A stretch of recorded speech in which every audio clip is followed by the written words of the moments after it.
ગુજરાતના મુખ્યમંત્રી ભૂપેન્દ્ર પટેલે સમીક્ષા બેઠક બોલાવ્યા બાદ ખૂબ અગત્યની જાહેરાત કરી છે. તેમણે જાહેરાત કરી છે કે કમોસમી વરસાદના કારણે ખેડૂતોના પાકને જે નુકસાન થયું છે તેને ધ્યાનમાં રાખીને, ખાસ તો ખેડૂતોની લાગણીને ધ્યાનમાં રાખીને આશરે ₹10,000 કરોડના રાહત પેકેજની હું જાહેરાત કરું છું.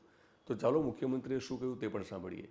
ગુજરાતમાં ગત 2 દાયકામાં ન થયો હોય એ પ્રકારનો અસાધારણ કમોસમી વરસાદ આ વર્ષે થતાં રાજ્યના વિવિધ જિલ્લાના ખેડૂતોના પાકોને મોટું નુકસાન થયું છે.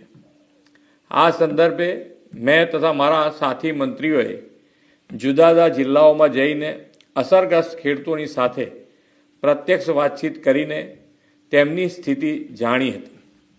કુદરતી આપત્તિની આ ઘડીમાં ધરતીપુત્રોની વ્યથાને સમજીને રાજ્ય સરકાર પૂરી સંવેદનાથી તેમની પડખે ઊભી છે.